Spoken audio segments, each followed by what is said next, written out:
자, 첫 번째 계명과 두 번째 계명에 대해서 우리는 하나님에 관한 것에 대한 계명을 나눴습니다. 여러분들 한번 잘 생각해 보시면은 첫 번째 계명은 하나님 한 분 대상에 대한 부분을 얘기를 했었죠.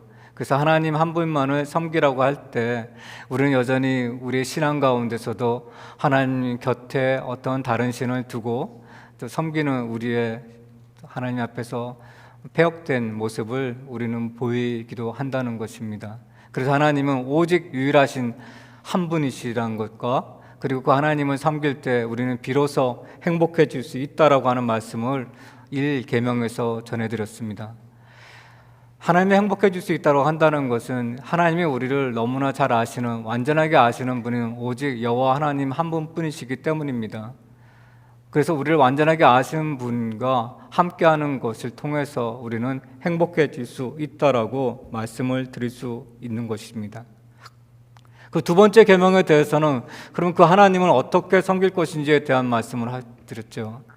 그런데 이제 그것에 대한 말씀이 바로 우리 나름대로는 하나님을 시각화하려고 하고 그다음에 형상화하려고 하고 그리고 때로 우리는 관념화하려고 하는 것에 대한 유혹에서 벗어나고 그것을 완전하게 하나님은 배제시키라고 하는 말씀을 이 계명에서 우리에게 주셨습니다.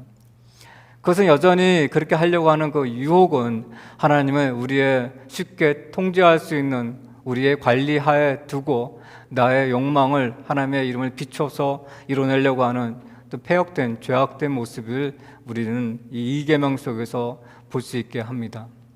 그래서 이 계명은 하나님께서는 어떠한 것으로서 우리가 생각하는 그 틀에서는 하나님이 갇혀 계신 분이 아니라고 하는 것에 대한 말씀이 제2 계명입니다. 그러니까 어떻게 하나님을 우리는 섬겨야 될 것인지에 대한 것을 이 계명에서 우리에게 말씀을 해주신 거죠. 그래서 하나님은 뭐라 말씀하셨습니까? 그것에 대해서 말씀을 순종하지 않는 이는 하나님을 미워하는 자라고 얘기를 했습니다. 그래서 그 죄를 갚겠다고 말씀하시고 아버지와 아들까지 3, 4대까지 그 죄값에 대해서 미워하시겠다고 하나님이 말씀하셨죠. 그리고 천대까지 은혜를 베푸겠다고 한 그 순종하는 자의 그 의미는 그 은혜라고 한다는 것이 하나님을 사랑하는 것이라고 말씀을 제가 드렸습니다. 하나님을 사랑할 수 있는 것이 우리에게 주어진 은혜라는 것이에요. 이 계명에 대해서 그렇게 말씀을 드렸고 오늘은 제 세 번째, 제3계명에 대한 말씀입니다. 공의 1계명과 2계명이 그리고 제3계명까지 하나님에 관한 계명입니다. 오늘 7절 말씀을 보게 되면은 우리가 살펴봐야 되는 것은 세 가지가 있음을 이 말씀 속에서 살펴볼 수 있게 합니다. 첫 번째는 내 하나님 여호와의 이름을 라고 할 때 이름에 대한 것에 대한 것과 두 번째는 망령되게 부르지 말라라고 할 때 이 망령되게 부른다고 한다는 의미가 무엇인지에 대한 것과 그리고 이 이름을 망령되게 부르는 자를 죄 없다 하지 않겠다 했다는 그 말씀 속에서 그러면은 하나님이 이를 죄로 보셨다고 한다 그러면은 우리는 어떻게 그러면 합당하게 하나님의 이름을 부르고 살아갈 것인지에 대한 말씀이 세 번째 제가 여러분께 드리는 말씀이라고 할 수 있을 것 같습니다. 첫 번째 하나님의 이름에 대한 말씀을 드리겠습니다. 여러분들이 태어나실 때 여러분들의 이름은 여러분들이 스스로 지은 이름은 어느 누구도 없으실 것입니다. 물론 어느 정도 성인이 되었을 때는 여러분들의 이름을 개명하거나 또는 여러분 이름에 덧붙일 수는 있죠. 시민권을 여기서는 얻었을 때 시민권에 우리 대부분의 한인인들은 미들네임으로 한인 고유의 이름을 넣는 것처럼 이름을 더할 수는 있습니다. 하지만 태어날 때 여러분들의 이름은 어느 누군가가 지어준 이름입니다. 여러분 스스로가 지으신 분은 한 분도 없죠.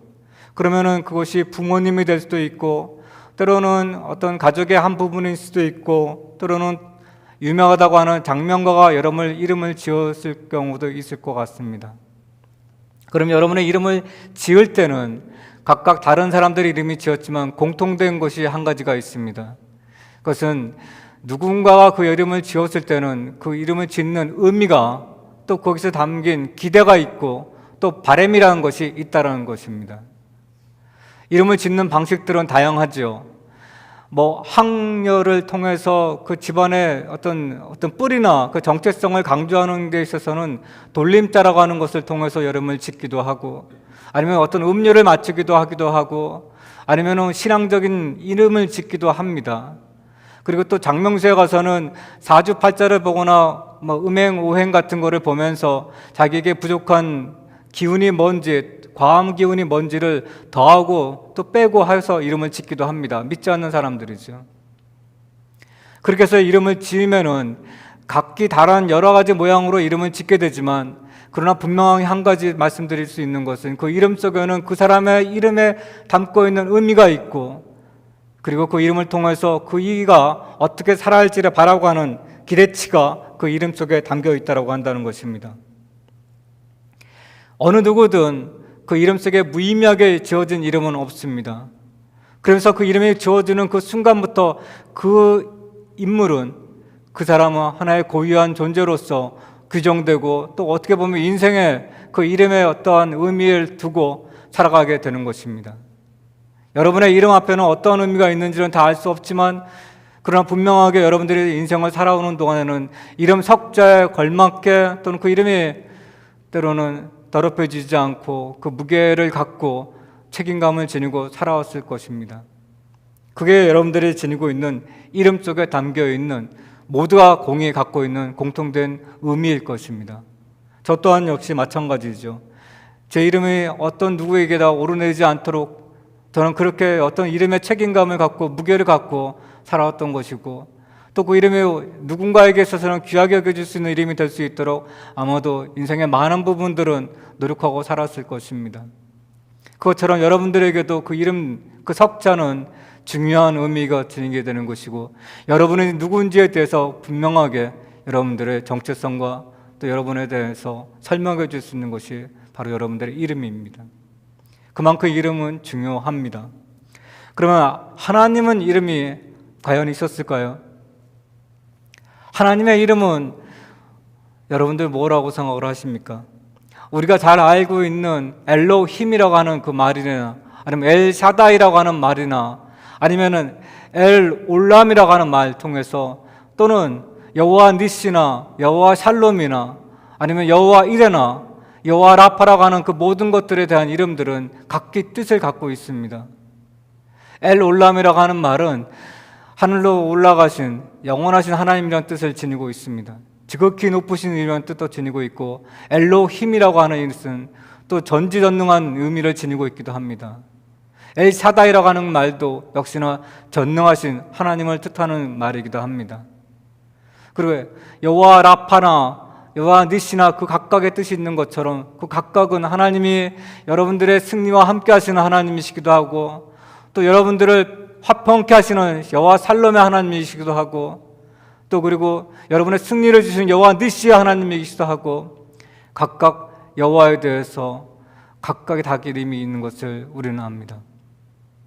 근데 과연 그것이 하나님의 이름일까요? 그러면은 그 많은 이름들이 있지만 그것이 하나님이 여러분에게 주어진, 이스라엘 백성들에게 주어진 이름이라고 할 수 있을까요? 그것은 하나님의 이름은 아닙니다. 그것은 신앙을 겪는 가운데서 특별한 정황 속에서 믿음의 고백의 한 표현들일 뿐이지, 그것이 하나님의 이름을 칭하는 것은 아닙니다. 잘 보시게 되면은 창세기 32장 27절부터 29절 말씀 보게 되면은 야곱이 하나님의 이름을 물어볼 때가 있었습니다.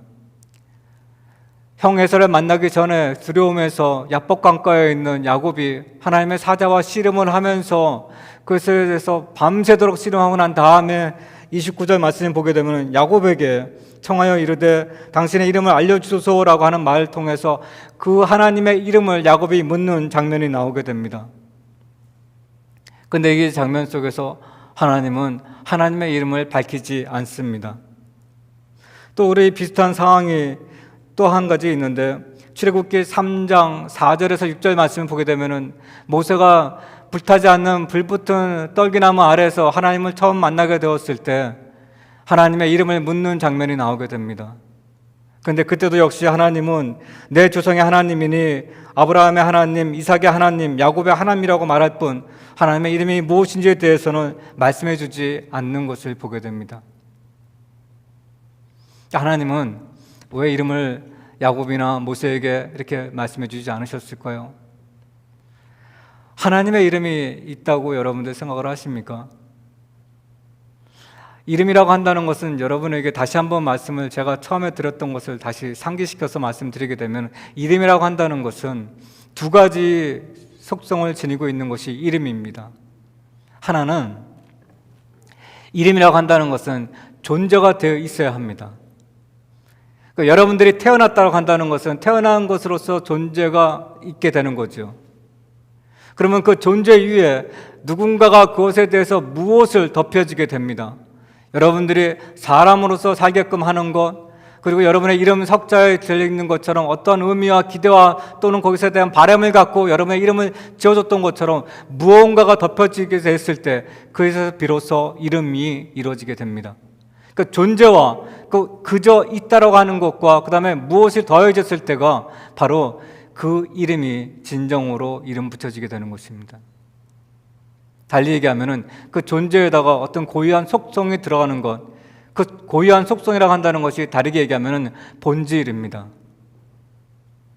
이 두 가지가 합쳐지게 되었을 때 그것은 존재물이 되는, 곧 이름이 주어진 하나의 대상이 되는 것입니다. 그러니까 여러분들 이름 한다 그러면 나 존재, 내가 태어났다고 한다는 것과 나에게 주어진 어떠한 목적과 내 인생의 사명이 있는 것처럼 그것이 더해지게 되었을 때 그 이름값에 맞게끔 살아가는 것이게 되는 것이고, 그게 이름이 주어진 고유의 역할이라고 할 수 있는 것입니다. 그러니까 이것이 바로 이름이 갖고 있는 속성이고 그 의미입니다. 만약에 제가 이 태블릿을 지니고 있을 때 이 태블릿이라고 부를 수 있는 것은 그냥 이렇게 네모나게 생긴 종이 박스를 무조건 태블릿이라고 부르는 것이 아니라 이 안에는 이렇게 네모나게 생긴 것에다 거기에 고유의 어떤 것을 작동시킬 수 있는 부품들이 들어가고 그 부품들을 통해서 화면을 비춰낼 수 있고 또는 유튜브를 볼 수 있게끔 하고 이런 거 저런 거 역할을 할 수 있게끔 될 때야만이 비로소 태블릿이라고 이름이 주어지는 것처럼 그 존재와 그것의 본질이 합해지게 되었을 때 그 이름은 비로소 이름값을 하게 된다는 겁니다. 로마서 11장 36절 말씀 보게 되면은 사도 바울은 만물이 주에게서 나오고 주로 말미암아 주에게로 돌아간다고 말씀을 합니다. 이 말의 의미를 돌이켜서 우리에게 이것의 이름과 함께 연관지어 보게 된다면은 그러면은 하나님의 이름은 우리가 어떻게 유추해 볼 수 있느냐? 하나님은 이름이 없는 것이 정답입니다. 하나님은 두 가지 속성이 있어야 되는데 존재와 그 다음에 그것에 대한 본질이 함께 있어야 되는데 하나님은 영원 무궁하신 우리가 규정할 수 없는 하나님이시기 때문에 그 하나님은 곧 규정할 수 없는 것이라고 하는 것 자체가 그 무엇이라고 하는 것이 주어지지 않았다는 것입니다. 근데 로마서 11장 30절에서는 만물이 모든 주에게로 돌아간다고 얘기한다 그러면 하나님은 그 모든 만물들을 포함하고 있는 껴안고 있는 곧 근원자이신 하나님이시라는 겁니다. 하나님은 그래서 존재는 하고 계시지만 우리는 그 무엇을 설명할 수 없는 무한하신 무한 규정자이시기 때문에 하나님의 이름이 없는 것이 맞다는 것입니다. 모든 것들을 다 끌어안고 계시는 모든 근원자 되시는 것이 하나님이십니다. 그러니까 이 하나님에게서는 어떠한 이름도 주어질 수 없는 것이 맞다는 것이죠. 그런데 이렇게 물어보는 하나님의 이름에 모세에 물어보는 그 질문에 대해서 하나님은 출애굽기 3장 13절과 14절 말씀에서 하나님이 스스로 하나님의 이름을 밝히시는 것을 보게 됩니다. 13절 말씀 보게 되면 모세가 하나님께 아뢰되 내가 이스라엘 자손에게 가서 이르기를 너희의 조상의 하나님이 나를 너희에게 보내셨다 하면 그들이 내게 묻기를 그 이름이 무엇이냐 하리니 내가 무엇이라고 그들에게 말하리까 얘기할 때 하나님이 모세에게 이르시되 나는 스스로 있는 자이니라. 또 이르시되 너는 이스라엘 자손에게 이같이 이르기를 스스로 있는 자가 너를 너희에게 보내셨다 하라라고 말씀합니다. 하나님의 이름이 없는 것이 정답이라고 말씀을 드렸습니다. 그런데 하나님의 이름을 묻는 모세에게 하나님은 이름을 스스로 있는 자라고 말씀을 해주십니다. 하나님이 아마도 모세에게 이름을 밝혔던 것에는 이유가 있으실 것 같습니다. 하나님이 모세에게 이름을 밝혔던 그 이유는 모세가 예를 들어서 하나님의 이름을 얘기해 주지 않았을 경우는 그거 맡겨진 그 사명에 대해서 아마도 회피하고 싶었던 마음이 있었을 것 같습니다.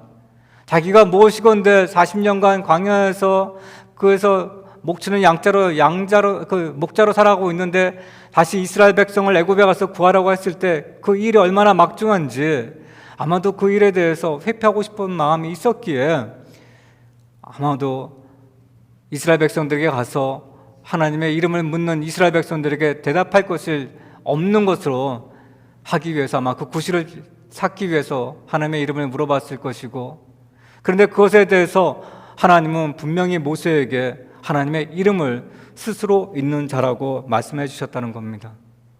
그런 구실을 모세가 갖지 않게끔 하려고 하는 의도가 있었다는 것이죠. 그러면 이 스스로 있는 자라고 한다면 그 의미 속에 담는 것을 한번 보십시오.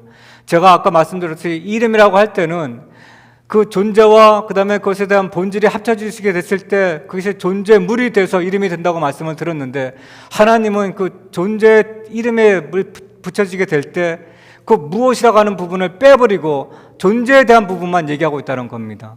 나는 스스로 있는 자라고 말씀하고 있다는 것이에요.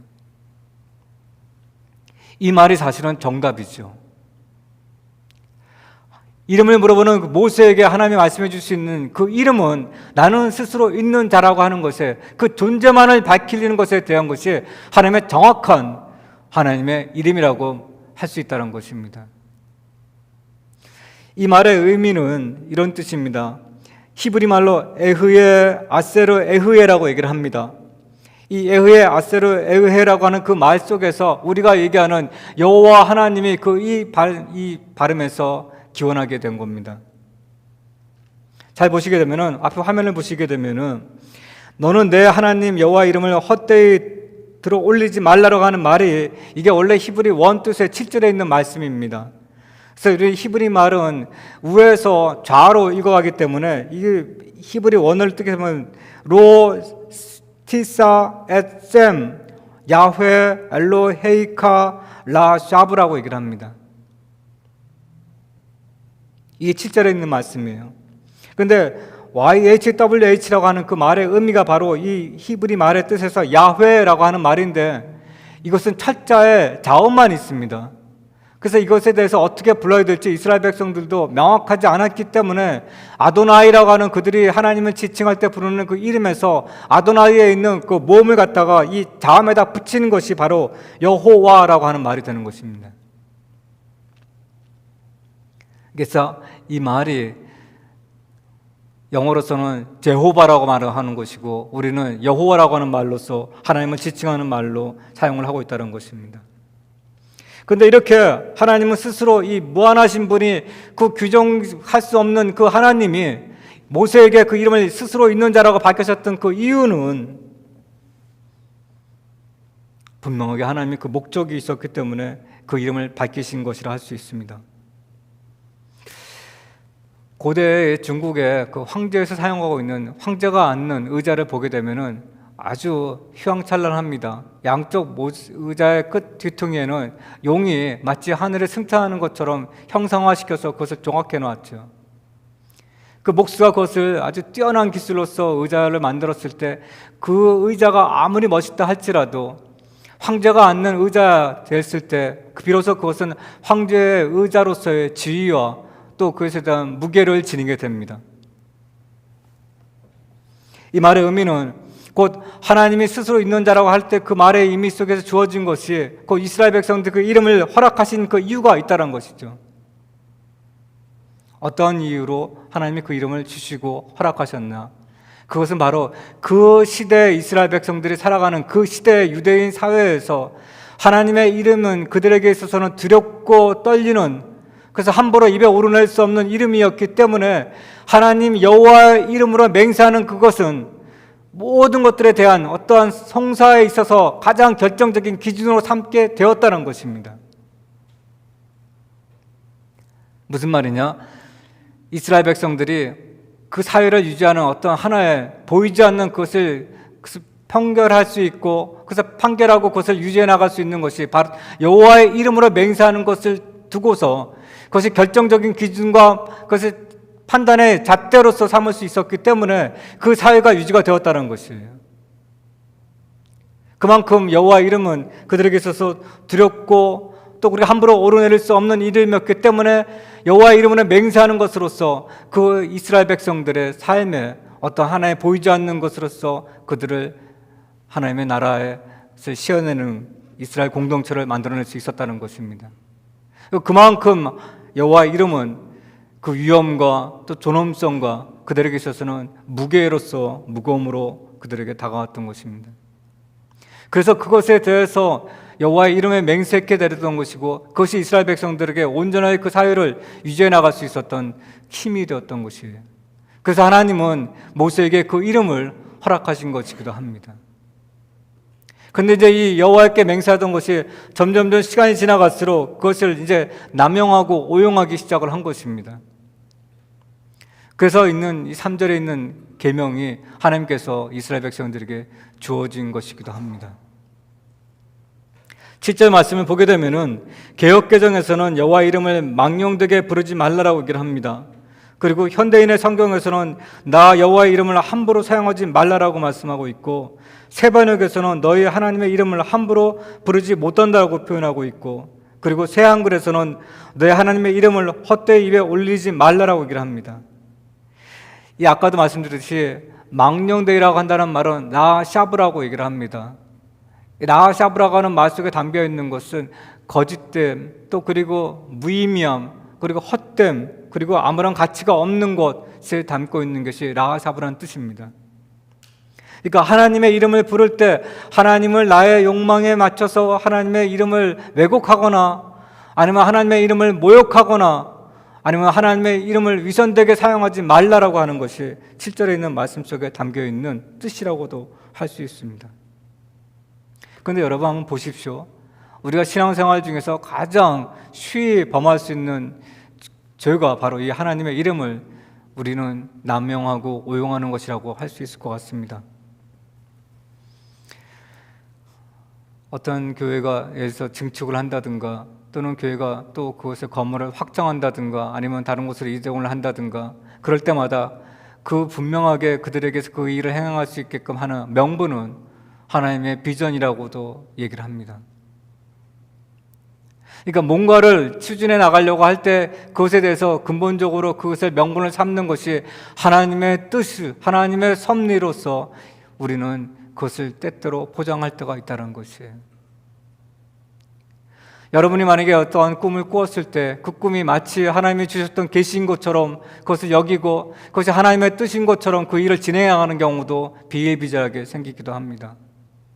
또는 제가 어떤 말씀을 여러분에게 드리게 될 때 그 말씀을 드릴 때 그것이 하나님의 뜻이라고도 때로는 하나님을 이름을 팔아가면서 말씀을 드릴 때도 아마도 있을 것 같습니다. 몇 년 전에 여러분들 잘 아시다시피 한국의 어떤 한 목사님께서 어떤 정치적인 집회에서 하나님에 대한 막말을 한 적이 있었던 거 여러분 기억하실 겁니다. 그것은 막말이죠. 그런 막말도 없죠.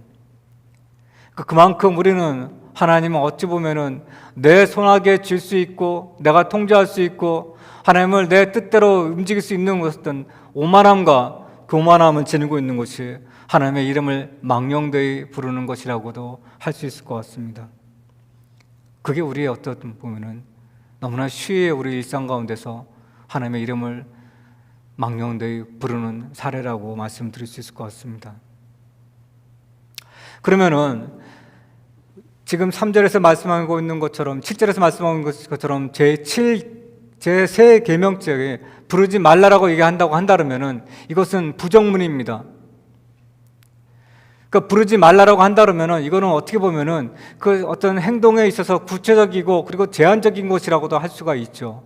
뭐뭐 하지 마 그렇게 얘기하게 되면은 하지 마라고 하는 것만 안 하면 되는 거기 때문에 그것은 굉장히 제한적이게 됩니다. 그럼 제가 이제 세 번째 말씀드리려고 하는 것은 그러면은 하나님이 그 이름을 주시고 그러면 그 하나님의 이름을 그러면 합당하게 부르는 것은 어떤 것인가에 대한 말씀을 드리려고 하는 것입니다. 그러니까 부정문에 대한 반대가 긍정문으로서, 그러면 이 말의 역으로서 하나님의 이름을 합당하게 부르는 것이 무엇인지를 찾아보게 되면 그것이 온전하게 하나님이 바라시는, 하나님이 우리에게 그 이름을 주셨던 이유라고도 할 수 있을 것 같습니다.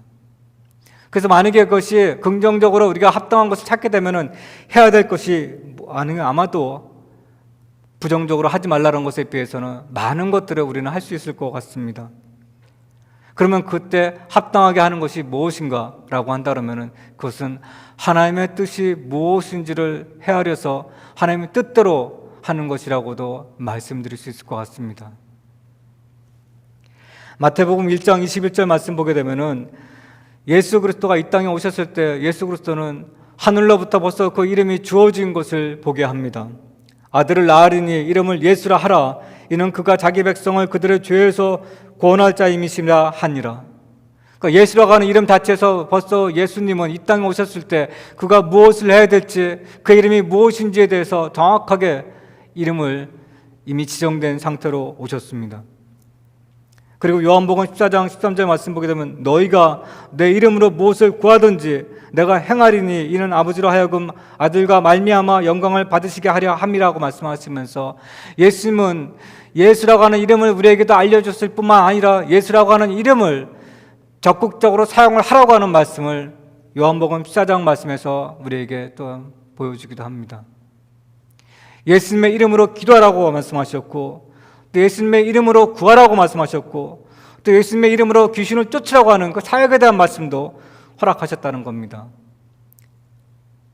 예수님은 그 이름을 우리에게 주시면서 신뢰하고 그것을 위임하시면서 그것에 대해서 하나님의 이름에 걸맞는 합당한 것으로서 사용하라고 우리에게 대폭적으로 그 이름을 위임해 주셨다는 것입니다.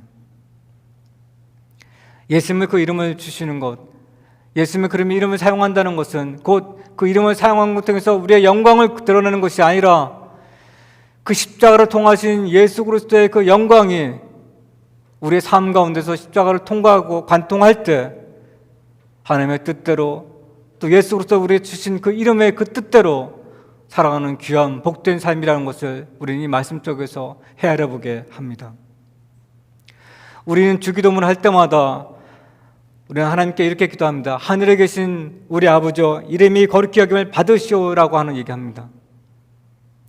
이름이 거룩히 받음이라고 한다는 그 말 속에 담겨 있는 것은 그 하나님이 여러분의 삶 가운데서 여러분의 삶을 통해서 하나님의 하나님 되심을 드러내는 것이 여호와 하나님의 이름이 거룩되게 받는 것이라고 말씀드릴 수 있습니다. 그럼 여러분의 삶 속에서 하나님의 이름이 거룩함이 드러나야 하는 것입니다. 여러분이 보면서 하나님의 이름이 거룩됨을 느낄 수 있어야 되는 것이고, 여러분의 삶으로서 그것을 증명해낼 때만이 여러분은 세 번째 계명을 온전하게 내 삶 가운데서 그것을 드러내고 실천하는 삶을 살아낼 수 있다라고 말씀드릴 수 있을 것 같습니다. 우리는 때때로 우리의 이름을 더럽혀지지 않기를 바라는 것처럼 우리 삶 가운데서도 하나님의 이름이 더럽히지 않는 신앙으로 살아갈 수 있는 그것이 온전한 복됨을 저와 여러분이 누리시기를 간절히 축원드립니다. 하나님의 이름이 여러분의 삶 속에 관통해 나갈 때 그 진정한 그리스도의 복이 여러분과 함께 하심을 믿고 여호와 하나님의 이름을 거룩히 여기며 귀히 여기며 합당하게 그 이름이 사용되었고 여러분의 삶 가운데 드러낼 수 있는 저 여러분 되시를 간절히 축원드립니다. 존귀하신 하나님 아버지, 우리에게 주셨던 것이 온전하게 하나님께서 그 이름에 합당하게 여김을 받게 하신 것처럼 우리의 삶 가운데서 온전히 드러낼 수 있는 이름이 될 수 있도록 하여 주시옵소서. 내 아버지 하나님께서 온전하게 주셨던 그 이름의 목적이 무엇인지를 헤아리게 하셔서 그 뜻대로 살아가기를 다짐할 수 있는 우리의 신앙이 될 수 있도록 하여 주시고, 내 욕망과 때로는 내 어떠한 삶 속에서 드러내려고 하는 그 교만함이 또 오만함이 주님의 이름으로 더럽히지 않게 하여 주시고, 온전히 삶 가운데서 온전히 드러낼 수 있는 귀한 이름으로 살아갈 수 있는 복된 삶이 될 수 있도록 인도하여 주시옵소서. 물이 너무나 여전하고 하나님 앞에서 온전히 많은 죄를 짓고 살아가지만 하나님의 아버지는 우리에게 주셨던 것이 그 이름을 주셨던 것처럼 그 이름을 붙잡고 살아갈 때 복됨이 있음을 알게 하셔서 온전히 주님 앞에서 거룩한 삶과 경건한 삶을 살아낼 수 있는 우리 모두가 될 수 있도록 붙들어 주시옵소서. 주님에게 우리에게 주셨던 것 또한 너무나 감사해서 주님께 예물을 드린 것 주님께서 기억하여 주셔서 우리의 모두를 주님의 산제물로 드릴 수 있도록 하여 주시고 그것을 통해서 이 땅에 하나님 나라가 확장되고 주님께서 주시는 그 복음의 역사가 우리 삶 가운데 또 우리의 지체들 또 우리의 살고 있는 모든 공동체에게 임할 수 있도록 주님께서 축복하여 주시옵소서. 바치신 그 손길을 주님께서 기억하셔서 그 손 위에 더욱더 주님의 복이 임하게 하시고 주님 앞에서 온전하게 평평하고 또 풍요로운 삶을 그 부유함을 누릴 수 있는 우리가 모두가 될 수 있도록 인도하여 주시옵소서.